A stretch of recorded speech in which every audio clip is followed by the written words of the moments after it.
Welcome back to Tell Your Story Alaska. We are getting back into the stories of each village in Alaska so we can get to know our state one village at a time. And today we're going to be doing Cohoe, Alaska and Cold Bay, Alaska. Those are the two villages. We're in the letter C's going through alphabetically. And let's just jump right into it. Cohoe is located on the Kenai Peninsula on the Kasalof River.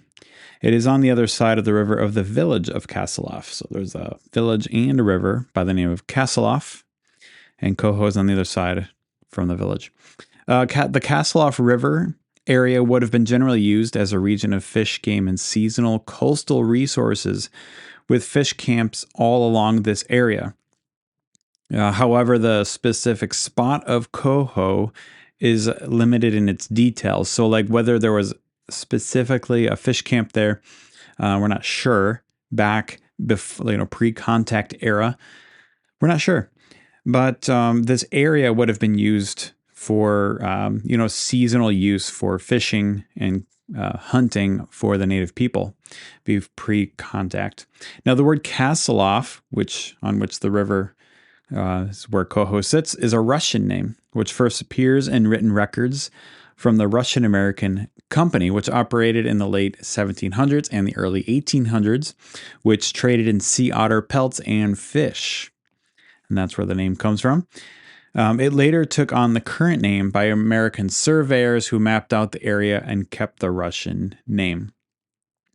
Now, before I get too far into the name Kasalof, because we're talking about Cohoe, but it is on the Kasalof River, I do want to note that it is fascinating how the names of places tell a story.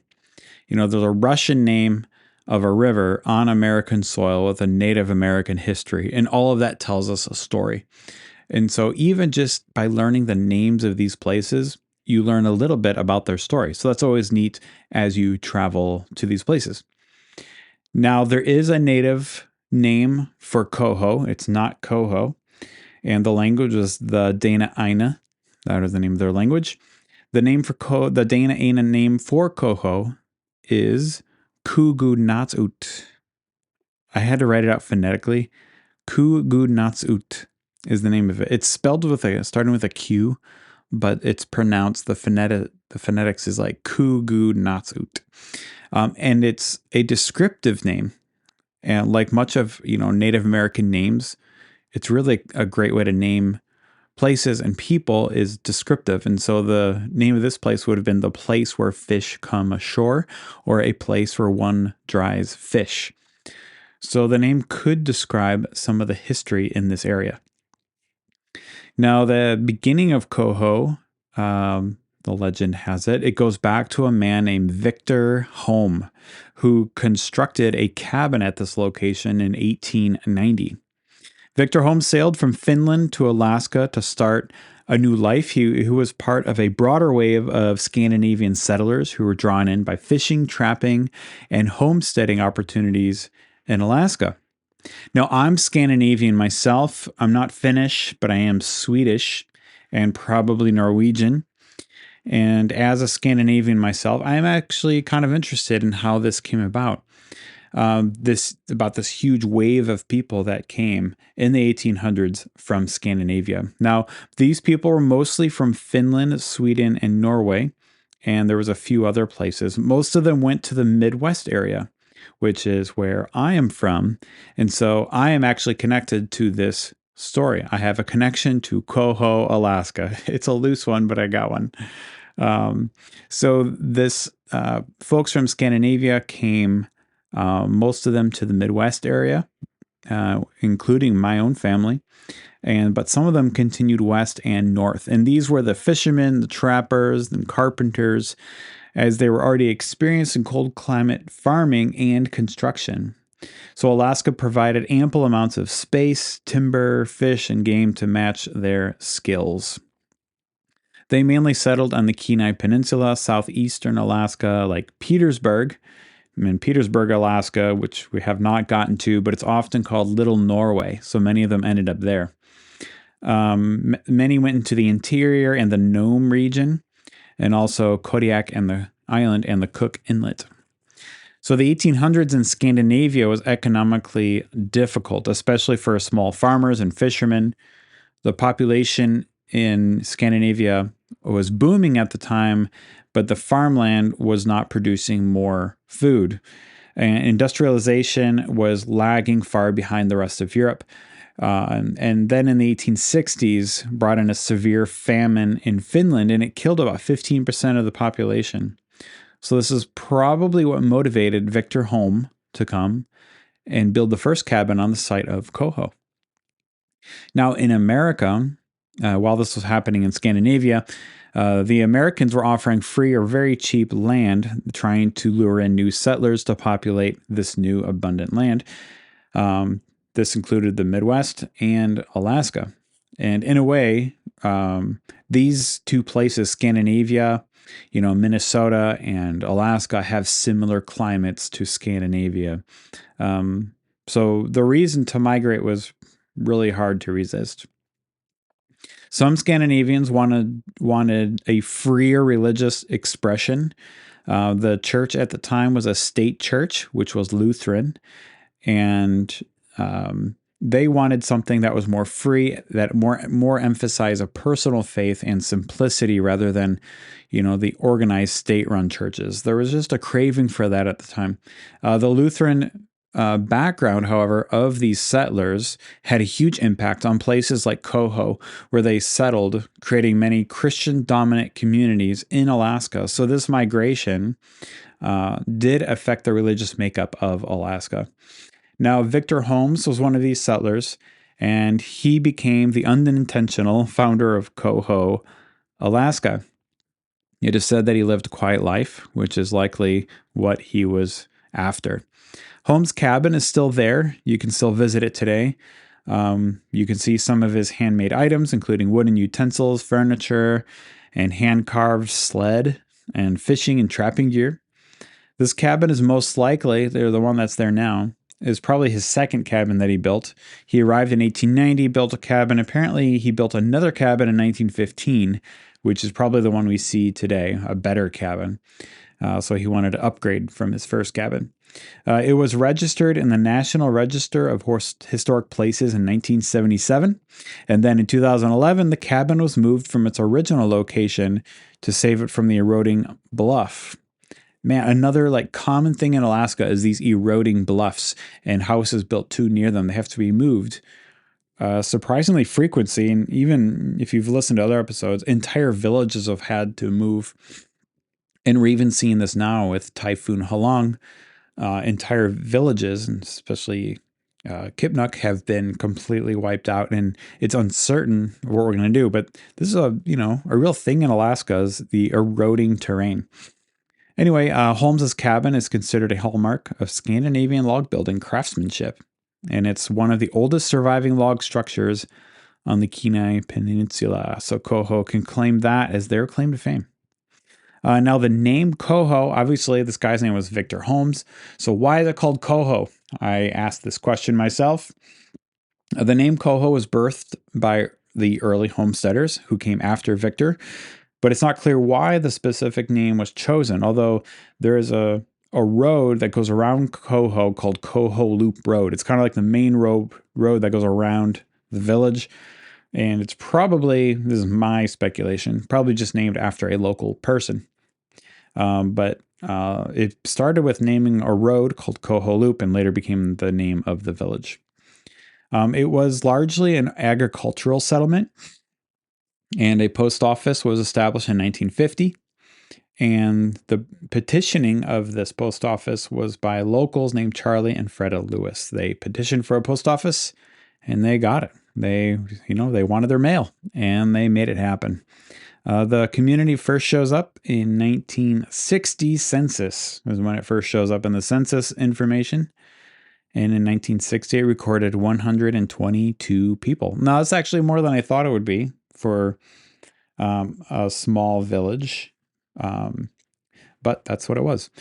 In 2020, the most recent census, it was 1,471. So it's actually a pretty good sized village now. They probably have gas stations and stores for a village of that size. Today, Cohoe is a mix of agricultural and recreational community. The village is 73.6% white, according to the 2020 census. And it's historically a village of mostly settlers. So, mostly not native people, mostly people who settled there in the late 1800s or early 1900s. Native people make up 10.4%, and the rest are other races. There is a church called St. Thomas Church. St. Thomas Church. Now, St. Thomas Church is like a Catholic church that is heavily emphasizes evangelism. And on their website that I found, it says that the majority of the residents in this village are identified as Christians. And it says that there are Russian Orthodox, Baptists, and Pentecostals in Cohoe. Now, I would have thought there would have been more of a Lutheran influence, but it seems like that is not the case. I didn't get any information about Victor Holmes's religious background, but maybe he wasn't religious at all. I don't know. All right, so that is the story of Cohoe, Alaska. I actually drove through there recently. I went on a vacation with my family to Homer, and I think we passed Cohoe on our way. And it was kind of cool. Some of the other, like Anchor Point, we passed, and a few others. Now I'm looking forward to getting to Homer because I've been there. But that's in the H's, we're in the C's. So we're going to continue in the C's. Cold Bay is the next village. Cold Bay, Alaska. You know, given the name, I imagine a cold, dreary place, and it's not too far from the truth. It's located on Izembek National Wildlife Refuge on the western end of the Alaska Peninsula. So if you look at a map, you can see those Aleutian Islands. It almost looks like an arm reaching out. And Cold Bay is one of those last villages on the end of that peninsula before it turns into islands. The area is known as for its harsh, wet, and windy conditions, and fog and rain are very common year-round. Personally, I don't know if I'd want to live in a place like that. Kind of fog, rain, low visibility, windy. Not a pilot's paradise, I'll just say that. It is, however, in the Izembek National Wildlife Refuge, and so I went to that website to check it out. And when I got there, I was greeted with a notification that said, due to the current lapse of federal appropriations, this website may not be up to date. And then had a few other points because it's really because of the government shutdown right now. That's happening right now. So it is interesting, the time we live in, the way politics in DC affects places like Izembek National Wildlife Refuge. And they may not be able to keep up the website, but they were able to put up this notification. So just interesting times we live in. Anyway, it looks like this refuge protects the wetlands around Cold Bay. There are many species of migrating birds and mammals that rely on this area. It has one of the world's largest eelgrass beds. And I thought, I don't know what eelgrass is, so I looked it up. Eelgrass looks to me like an underwater grass, like probably in your yard. It looks similar to that. It grows in shallow bays, and it's essential for many marine ecosystems. It's one of the largest eelgrass beds in the world. So I thought that was pretty cool. I did not know that before. There are a lot of archaeological sites in this area around Cold Bay. The sites indicate the area was once inhabited by large native populations and was used by European hunters and trappers throughout the 1800s. So the pre-contact era is a total fascination to me, probably because it's wrapped up in mystery and all we get is just tiny little nuggets and clues here and there. And you just go like, how did people live? Who were they? What did they believe? What was their culture like? And all we get is like, just shells and remains, like they're trash that they piled somewhere. And we dig through it and we try to make conclusions about them. And it's just really quite mysterious. This area does have a bunch of archaeological remains, though. They include village sites like longhouses. There's semi-subterranean homes left over that they found. They find stone and bone tools like harpoons, fishing implements, and knives. There's stone platforms for drying fish. There's stone hearths and middens and a midden is like a trash heap of shells, bones, and tools.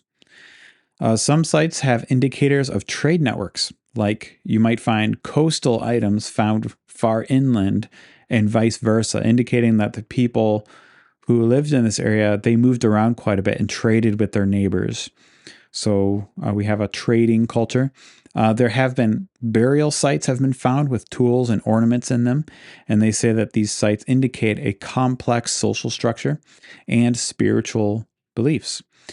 And I've always found it amazing how spiritual beliefs seem to be natural to people. People are naturally very spiritual. You know, the wisest man who ever lived in Ecclesiastes, it says that God has written eternity into our hearts.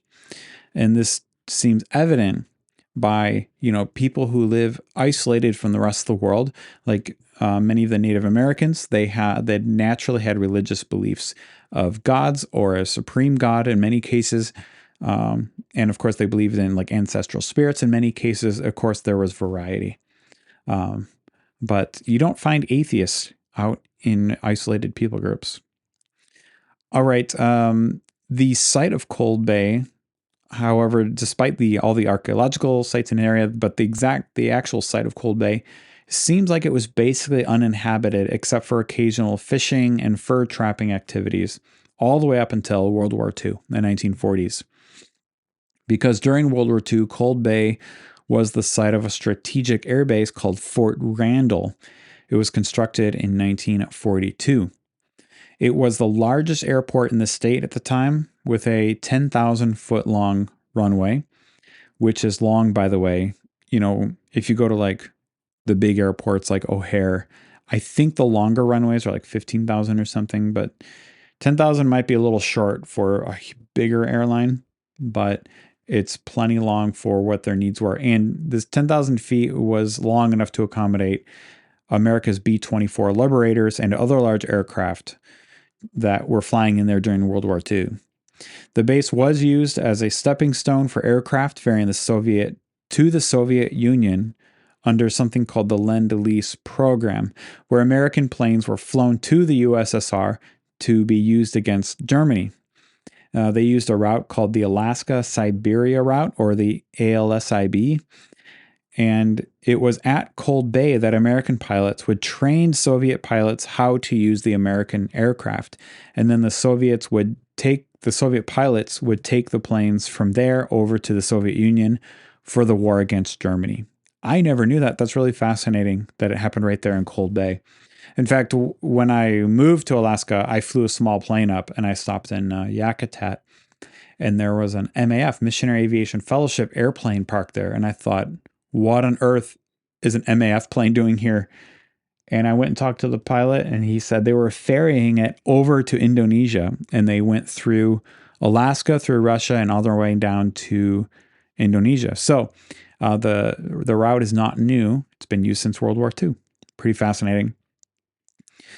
So Cold Bay was also a staging area for the Aleutian Island campaign against the Japanese, who took over 2 islands on the Aleutian Chain during the war. And so Cold Bay, or Fort Randall, same thing, became a staging area for that.